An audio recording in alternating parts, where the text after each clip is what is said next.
이 시간 하나님께서 우리에게 주실 생명의 말씀은 누가복음 1장 70절부터 75절까지.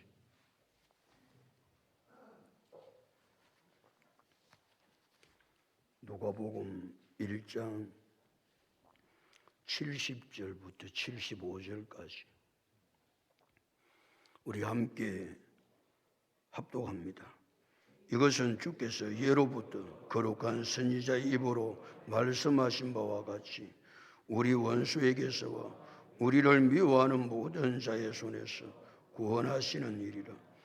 우리 조상을 긍휼히 여기시며 그 거룩한 언약을 기억하셨으니 곧 우리 조상 아브라함에게 하신 맹세를 우리가 원수의 손에서 건지심을 받고 종신토록 주의 앞에서 성결과 의로 두려움이 없이 섬기게 하리라 하셨도다.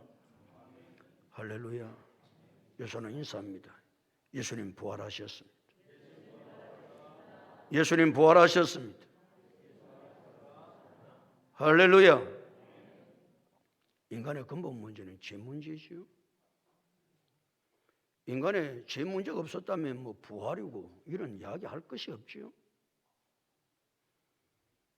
그래서 언제나 우리는 생각할 때 인간의 근본 문제는 죄 문제라는 사실을 한시도 잊어버리면 안 됩니다.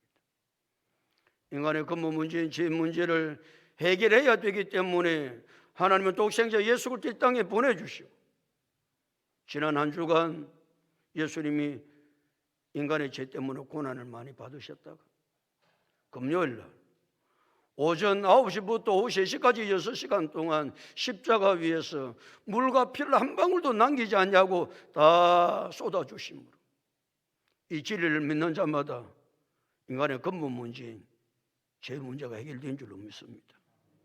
그런데 만약에 예수님께서 십자가에 죽으신 것으로 끝났다고 한다면 기독교는 죽음의 종교예요. 생명이 없는 종교로 전락하고 말았을 것입니다. 그런데 예수님께서 죽은 것으로 끝나지 아니하시고 오늘 새벽 죽은 지 사흘 만에 사망 것이께 들이시고 무덤 문을 여시고 부활하신 줄로 믿습니다. 예수님께서 부활하셨습니다. 예수님께서 부활하심으로 말미암아 기독교는 부활의 종교요, 부활의 종교요, 부활의 종교요, 생명의 종교가 된 줄로 믿습니다. 그 어떤 종교도 부활이 없습니다.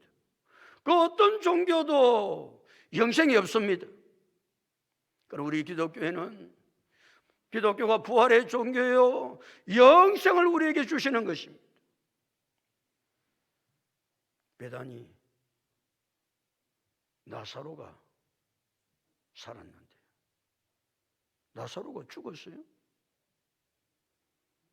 오라버니 나사로가 죽으니까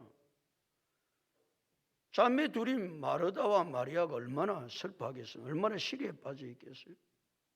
예수님께서 마르다에게 찾아가셨어요. 오라버니 하나 있는 오라버니가 죽었습니까? 슬픔과 시리에 빠져 있는 마르다에게 예수님께서 네가 얼마나 많이 슬프냐, 그렇게 예수님이 말씀하지 않았습니다. 예수님이 슬픔과 시리에 빠져 있는 마르다에게 하셨던 말씀이 무엇입니까? 요한복음 11장 25절 26절 예수께서 이러시되 나는 부활이요 생명이니, 나는 부활이요 생명이니 나를 믿는 자는 죽어도 살겠고 물어 살아서 나를 믿는 자는 영원히 죽지 아니하리니 이것을 내가 믿느냐 그랬습니다. 부활이요 생명 되신 예수님께서 말씀하셨습니다. 나를 믿는 자는 죽어도 뭐하겠고 살겠고, 여러분 죽어도 삽니다.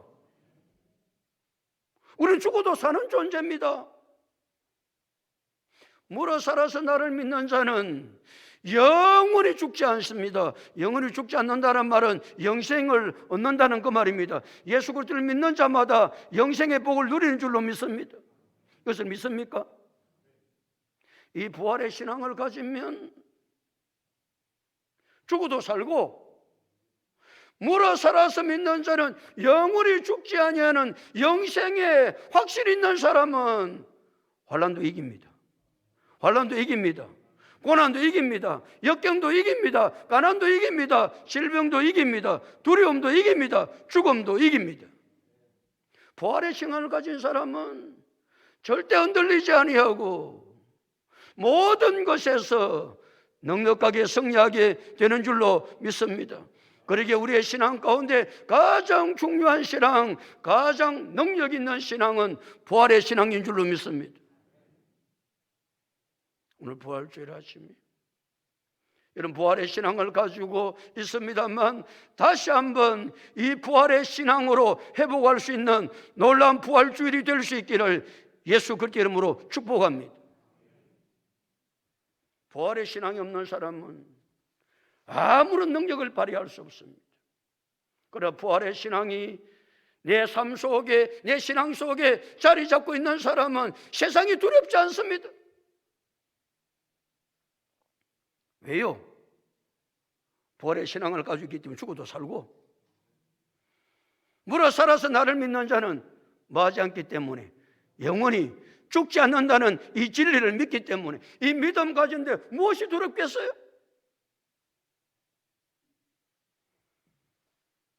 요한에 붙인 사과라는 성령의 충만함을 받았다고 했습니다.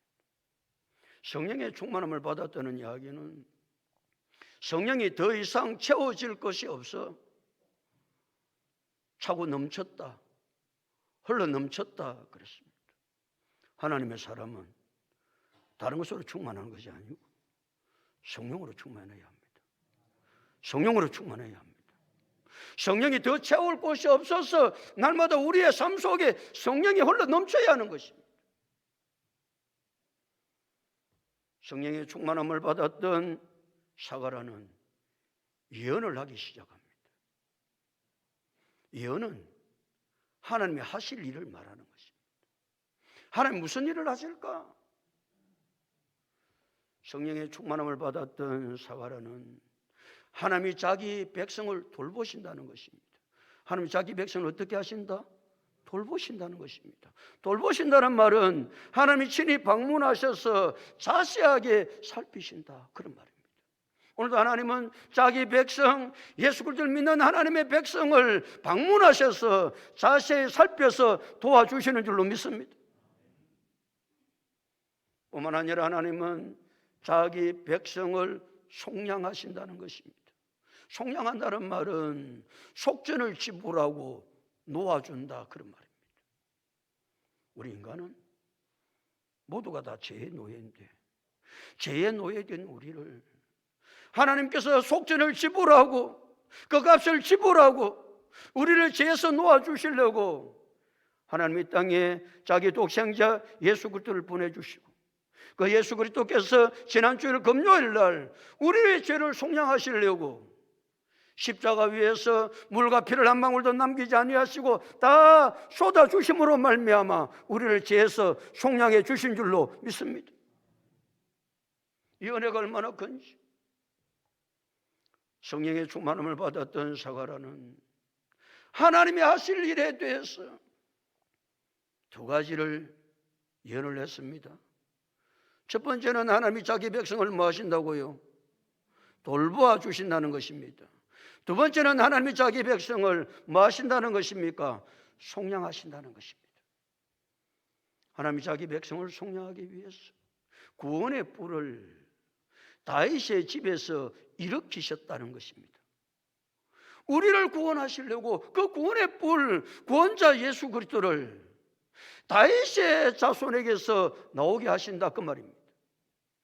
그래서 예수님은 다른 사람의 자손이 아니라 다윗의 자손이라고 성경은 수없이 우리에게 말씀하고 있습니다.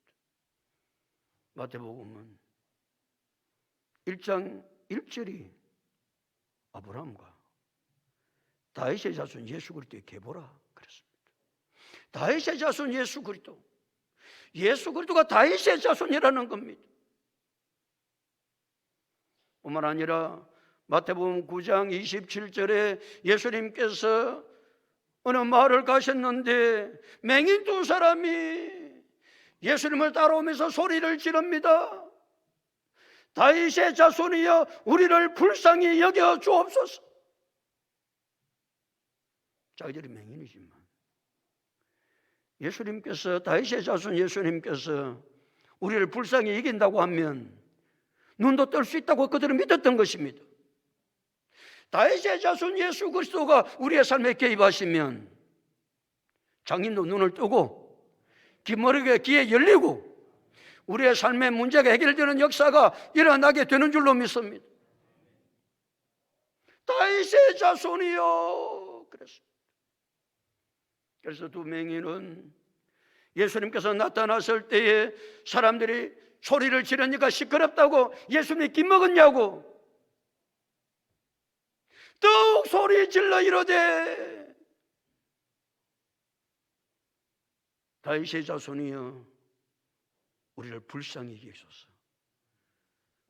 예수님이 그냥 가시겠습니까? 다윗의 자손이 불쌍히 여겨달라는 두 맹인의 소리를 들었던 예수님은 그들의 눈을 뜨게 해주신 줄로 믿습니다. 예수님께서 십자가를 지시기 위해서 예루살렘에 입성하시고 예루살렘에 입성하셨던 예수님은 예루살렘 성전에 들어가셨습니다. 성전에서 애들이 막 뛰노는 거예요. 성전에서 애들이 뛰노는데 예수님이 나타나시니까 어린 아이들이 소리를 질러 호산나 다윗의 자손이여 그랬습니다. 호산나 이제 우리를 구원하소서 다윗의 자손이여. 여러분 애들이 뭘 합니까? 어린 아이들은 아무것도 모르는데도 예수님께서 예루살렘 성전에 들어가셨을 때 어린 아이들이 소리를 질렀습니다. 호산나 다윗의 자손이라고. 예수님은 우리를 죄에서 구원해 주시려고 다윗의 자손으로 이 땅에 오셔서 우리를 죄에서 흑암의 권세에서 건져내 주신 줄로 믿습니다. 계속해서 제사장 사라가 예언을 하는 내용인데 오늘 70절부터인데 70절 다 같이 읽겠습니다. 시작.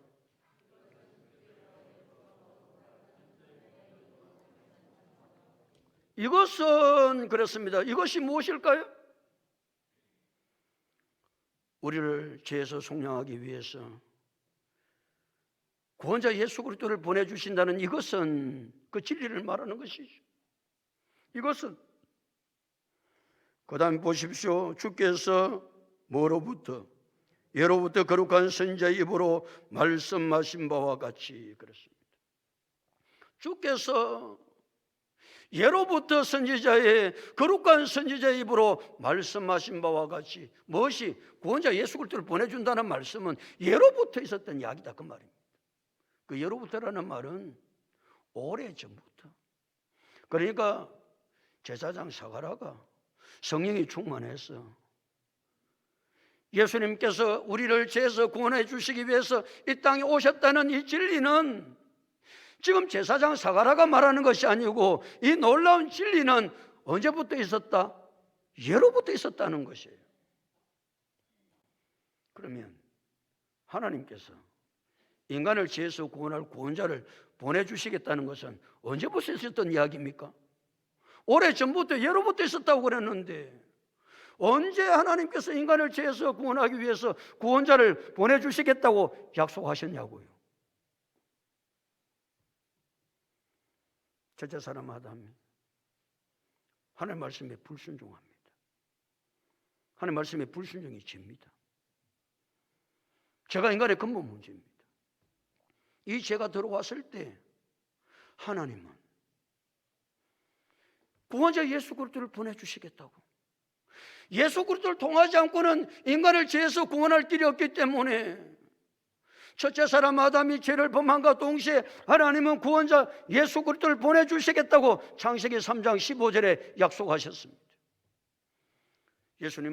하나님은 하와를 아담을 꿰어서 죄를 짓게 한 뱀, 사단, 마귀에게 창세기 3장 15절에서 여자의 후손이 내 머리를 상하게 할 것이요 그랬습니다.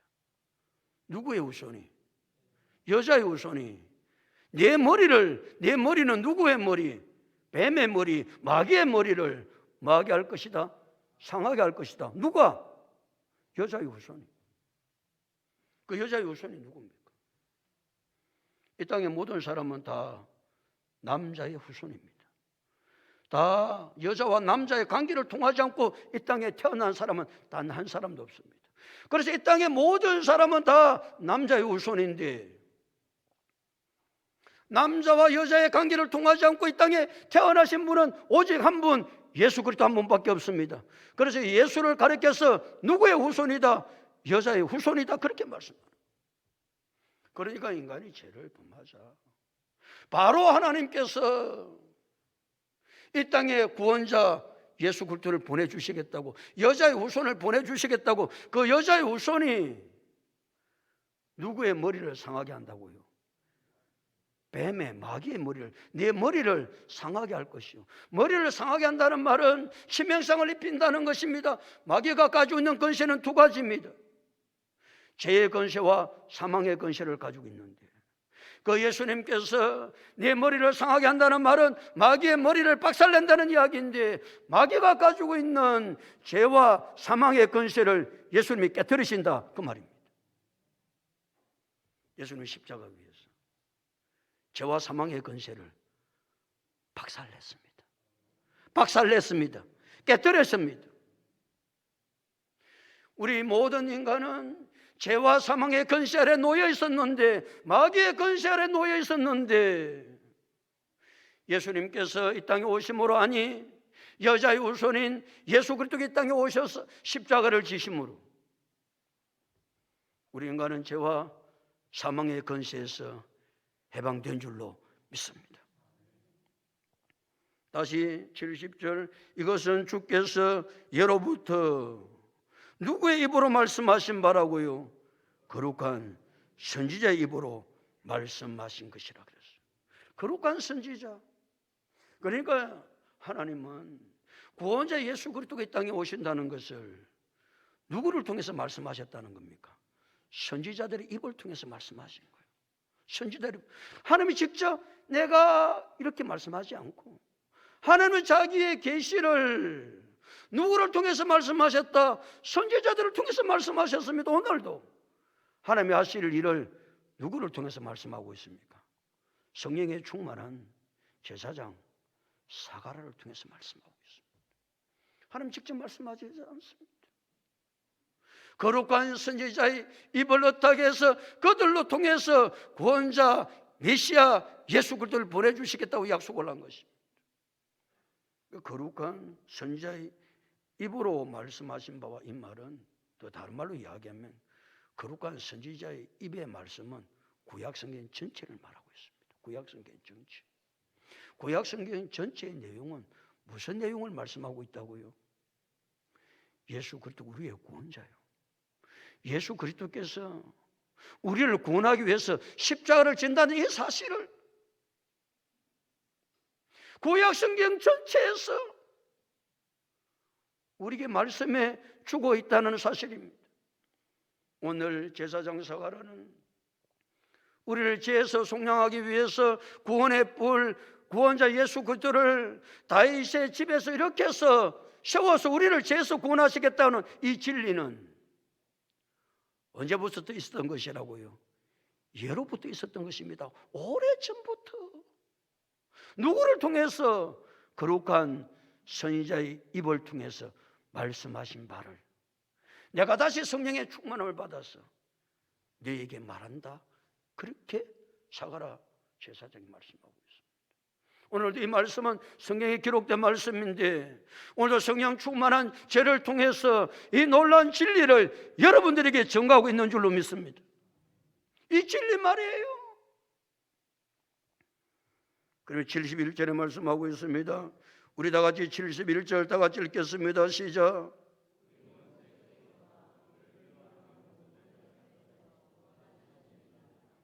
이것은 예수님을 보내주신, 구원자를 보내주신 것은 뭐 하려고 보내주셨다고요? 뭐 하려고 보내주셨다고요? 우리 원수에게서와 우리를 미워하는 모든 자의 손에서 구원하기 위해서. 간단하게 말하면 우리의 원수 미워하는 자, 우리의 원수 우리를 미워하는 자가 누굽니까? 마귀입니다. 마귀의 손에서 우리를 뭐하기 위해서? 구원하기 위해서 예수는 이 땅에 보내주셨다. 그러니까 마귀가 우리 철전지 원수지요. 마귀는 끊임없이 하나님의 구원의 계획과 섭리를, 하나님의 뜻을 방해하고 하나님의 뜻대로 살지 못하게 하고, 이 원수 마귀, 이 원수의 마귀의 손에서 우리를 구원해 주시려고 예수는 이 땅에 오셔서 그 구원의 증거가 무엇입니까? 십자가의 사건입니다. 그래서 예수님께서 십자가를 지심으로 말미암아 마귀의 근세인 죄와 사망의 근세 가운데 있는 우리를 구원해 주신 줄로 믿습니다. 건져 주신 줄로 믿습니다. 그걸 위해서 예수님 오셨다고 말씀하고 계시는 것입니다. 72절 다 같이 읽겠습니다. 시작.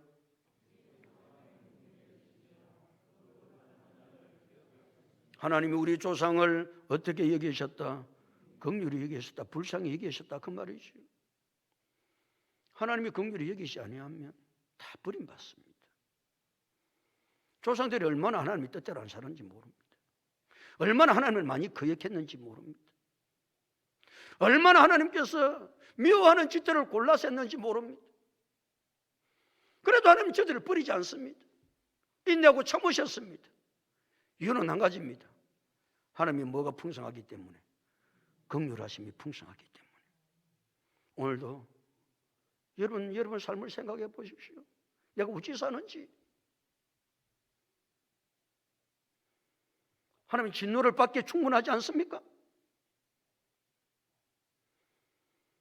우리 자신을 생각해 보면 하나님의 진노를 1000번 만번 받아도 마땅한데 하나님의 긍휼이 풍성하시니까 오늘도 우리를 불쌍히 여겨 주시고 참아주신다는 사실을 기억해야 됩니다. 그러나 때가 되면 하나님의 긍휼은 다 사라집니다. 그러게 우리는 하나님이 내게 긍휼을 베풀어 주실 때 믿음으로 바로 살아야 될 줄로 믿습니다. 하나님 언제나 그 긍휼이 풍성한 것은 아닙니다. 그 긍휼을 거두실 때가 있습니다. 하나님 그 긍휼을 거두시면 살아날 자는 아무도 없습니다. 그러게 하나님 내게 오늘도 긍휼을 베풀어 주시되, 하나님이 긍휼을 베풀어 주실 때 내가 정신을 바짝 차리고 내가 믿음 안에서 살아갈 수 있도록 도와주옵소서 기도해야 될 줄로 믿습니다. 다시 72절 우리 조상을 긍휼히 여기시며, 그 긍휼히 여기신 증거가 그 다음에 말씀하고 있습니다. 그 다음에 뭐라고 말씀하고 있습니까? 그 거룩한 언약을 기억하셨으니. 그 거룩한 언약이 무엇입니까? 가장 거룩한 언약은, 약속은 우리를 죄에서 구원하기 위해서 구원자이신 예수 그리스도를 보내주신다는 겁니다. 이 거룩한 언약을 기억을 하시는 거예요. 언제 하나님께서 이 거룩한 언약을 우리에게, 인간에게 주셨습니까? 인간이 죄를 범하자 말자. 창세기 3장 15절에서 여자의 후손이 내 머리를 상하게 할 것이요, 그때부터 이 구원의 언약을, 그리스도를 보내주시겠다는 언약을 예수님께서 세워주시고, 그 언약을 예수님이 우리를 긍휼히 여기시기 때문에 지금도 기억하고 계셨다가 또다시 어떻게 하는가? 73절 다 같이 읽습니다. 73절 다 같이 읽겠습니다. 시작. 곧 우리 조상 누구에게까지 맹세까지 했다고요? 아브라함에게 맹세까지 합니다. 뭘 하시겠다고? 구원자 예수 그리스도를 보내주시겠다고. 믿음의 조상 아브라함에게 하나님은 구원자 예수 그리스도를 보내주시겠다고 맹세까지 하십니다. 그래서 아브라함이 맹세하신 내용, 창세기 22장 18절에 내 씨로 말미암아 천한 만민이 복을 받으리니 그랬습니다. 예시로 말미암아 천한 만민이 뭘 받는다고요? 복을 받는다는 거예요. 거기 내시는 무엇인지 우리가 잘 알 수 없지만 여기 내시는 이삭일 수도 있는데 이삭이 계속해서 구원자 예수 그리스도를 그 후손들이 탄생하기 때문에. 그러나 사도 바울은 갈라디아서 3장 16절에서 내시는 바로 예수 그리스도다 그랬어요. 그러니까 예수 그리스도로 말미암아 천한 만민이 무엇을 받을 것이다? 복을 받을 것을 하나님의 맹세를 해요. 아브라함과 믿음의 조상 아브라함과 맹세를 하고 이 맹세를 하나님이 지키셔서 이 땅에 구원자 예수 그리스도를 보내주시고 예수 그리스도를 믿는 자는 천한 만민이 복을 받고 살게 된 줄로 믿습니다. 74절에서 예수 그리스도께서 하신 사역이 무엇인지를 더 정확하게 말씀하고 있습니다. 74절 다 같이 읽어보실까요? 시작. 우리가 어디에서 건지심을 받고 원수의 손에서 건지심을 받고. 원수가 누굽니까? 마귀입니다. 마귀를 이길 자는 아무도 없습니다. 마귀의 손에 쓰인 말은 마귀의 근세에서 그 말입니다. 마귀가 가지고 있는 근세가 무엇이라고요? 죄와 사망의 근세입니다. 그러니까 이 땅에 태어난 모든 사람은 마귀의 근세 아래, 마귀의 손아귀 아래 다 잡혀 있는 것입니다. 그래서 인간은 죄를 지을 수밖에 없는 존재예요. 죄로 말미암아 영원히 죽을 수밖에 없는, 사망할 수밖에 없는 존재가 인간인데 하나님께서 우리를 사랑하셔서 예로부터 구원자 예수 그리스도를 보내주시기도 약속하시고 다시 누구에게 맹세까지 하셔서 아브라함의 맹세까지 하셔서 우리에게 구원자를 보내주시겠다고 하신 하나님의 약속은 신실하게 지키셔서 이 땅에 구원자 예수 그리스도를 보내주셔서 지난주에 금요일날 예수님께서 십자가 위에서 마귀가 가지고 있는 근세, 그 근세가 무엇이라고요? 죄와 사망의 근세를 예수는 십자가 위에서 완전히 깨뜨려 주신 줄로 믿습니다. 십자가의 사건은 무엇인가? 마귀가 가지고 있는 죄와 사망의 근세를 깨뜨린 사건입니다. 그러니까 십자가의 사건은 얼마나 놀라운 사건인지 모릅니다. 그냥 십자가 내 죄를 위해서 십자가를 지셨습니다. 그것이 아니고 우리는 십자가를 생각할 때마다 마귀가 가지고 있는 권세, 그 권세는 죄와 사망의 권세인데 그 죄와 사망의 권세를 예수님께서 어떻게 하심으로 깨뜨리셨다? 십자가를 지심으로 깨뜨리셨다. 할렐루야. 예수님의 십자가를 통해서 죄와 사망의 권세를 깨뜨렸다. 그 증거가 무엇입니까?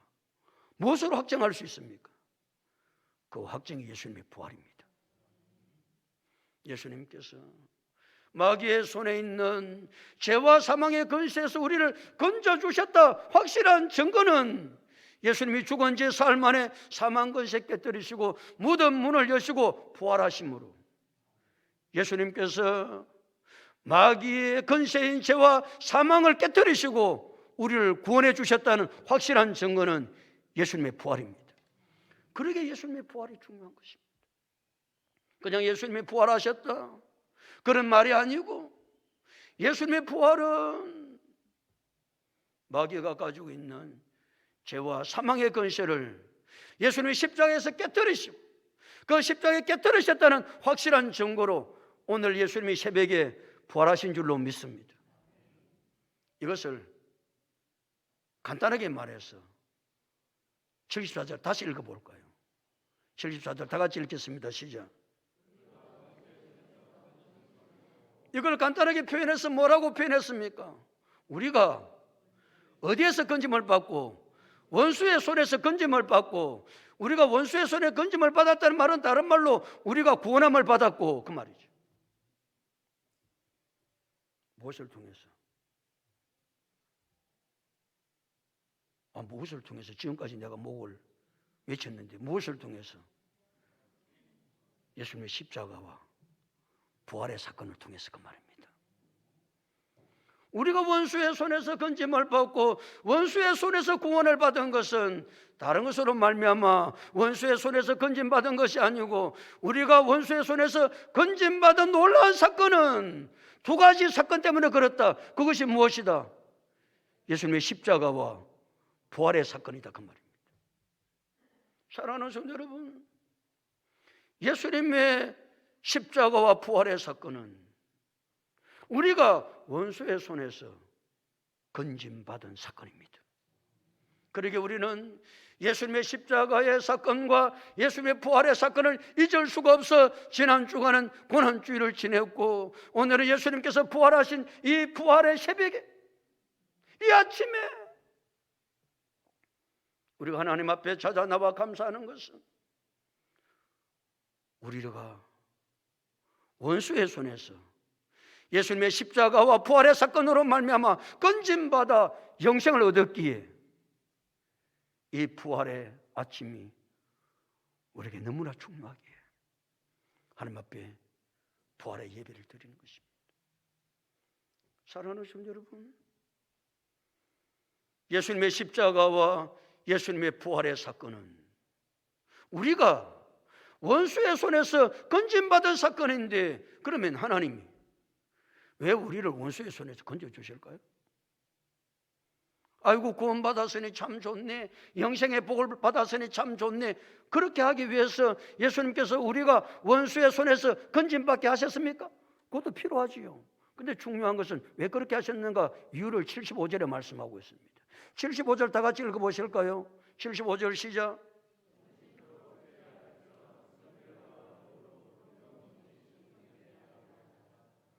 왜 하나님이 우리를 원수의 손에서 건져주셨다고요? 왜 우리를 죄에서 건져주셨다고요? 성경에 있는 대로만 해봐도 안 되겠어요? 뭐토록? 종신토록. 그래서 종신토록이라는 말은 무슨 말입니까? 영원토록, 그 말 아닙니까? 영원토록. 누구 앞에서? 주의 앞에서, 하나님 면전에서, 그 말입니다. 우리는 하나님 면전에 사는 사람입니다. 하나님의 면전에서 종신토록, 영원토록 하나님의 면전에서, 하나님 앞에서 우리를 뭐하게 하시려고 우리를 원수의 손에서 건져주셨다는 것입니까?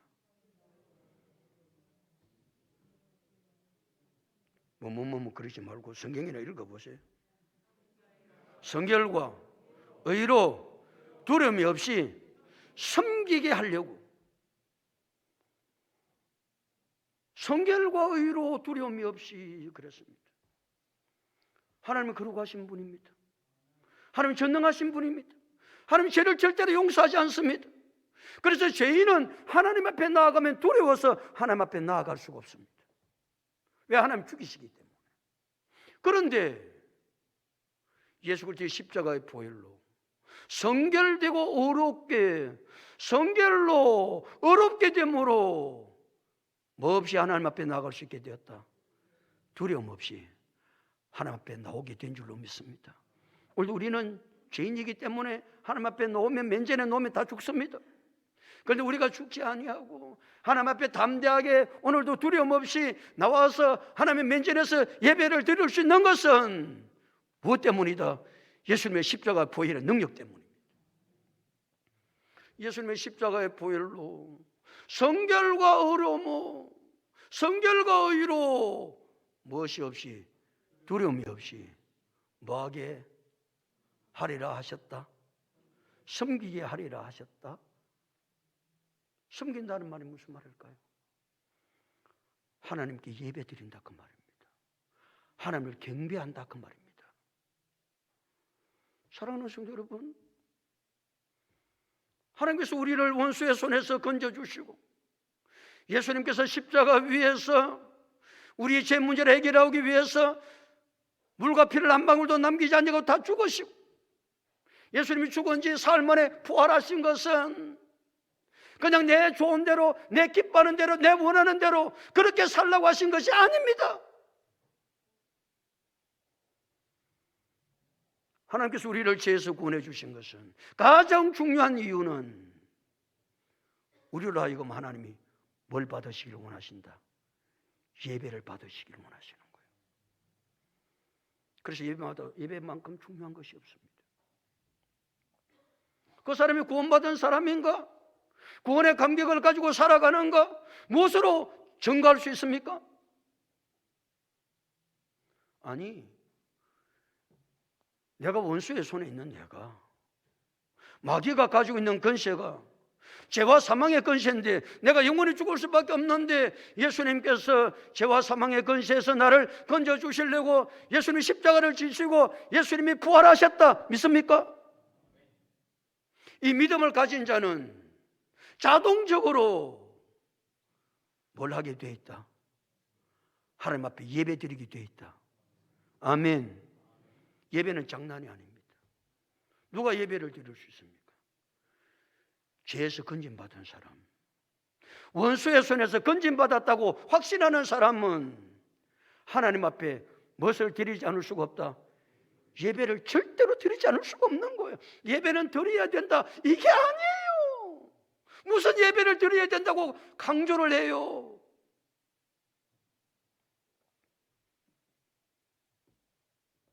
예수님께서 십자가 위에서 살찔고 피 흘리셔서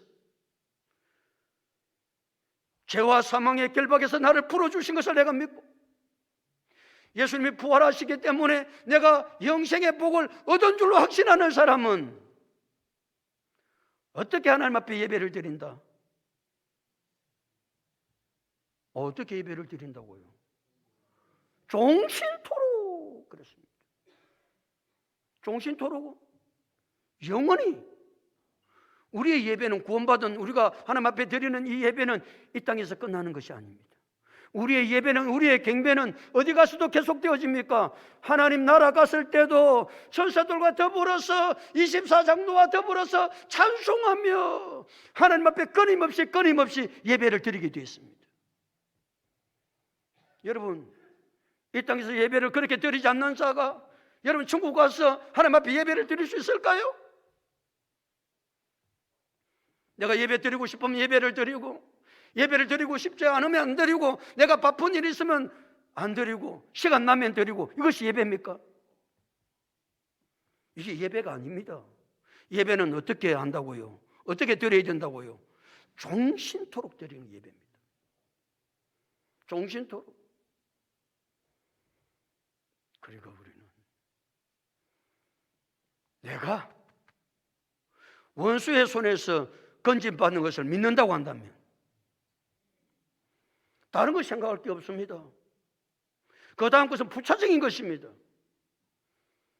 우리는 반드시 하나님 앞에 예배를 드려야 합니다. 경배를 해야 됩니다. 뭐토록?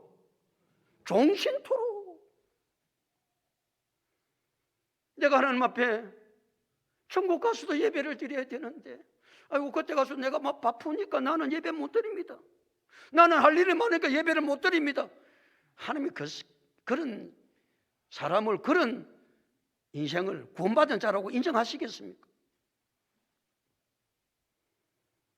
그래서 구원받은 사람의 가장 감격스러운 것은 하나님 앞에 드리는 예배요.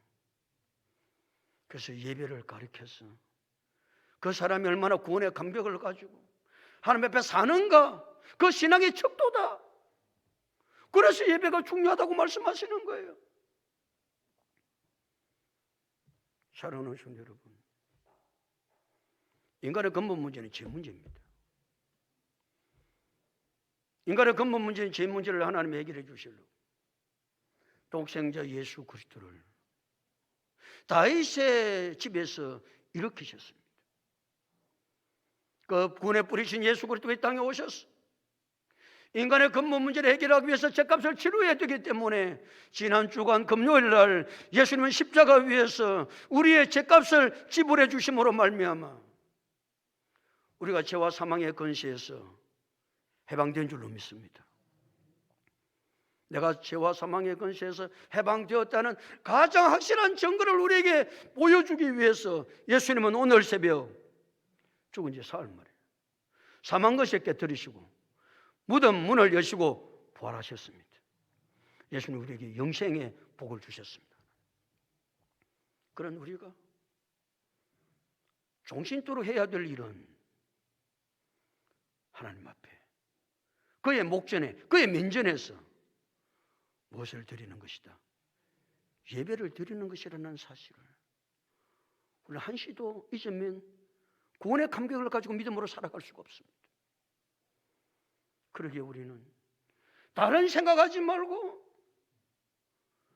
나를 원수의 손에서 건져주신 것을 믿는다고 한다면 이 세상 그 어떤 일보다 가장 중요한 것은 하나님 앞에 나와서 하나님의 면전에서 무엇을 드리는 것이다? 예배를 드리는 것입니다. 이 예배를 이 땅에서만 드리는 것이 아니고 천국 가서도 끊임없이 드리기에 이 예배는 종신토록 드려야 된다는 사실을 오늘도 하나님은 우리에게 말씀하고 계십니다. 이런 구원받은 감격을 가지고 원수의 손에서 건짐받아 아니 내가 예수님의 부활하심으로 내가 부활의 신앙과 영원한 생명을 가지고 있다고 한다면 영생을 가지고 있다고 한다면 이 부활의 신앙으로 종신토록 하나님께 예배 드릴 수 있는 우리 모두가 다 될 수 있기를 예수 그리스도 이름으로 축복합니다.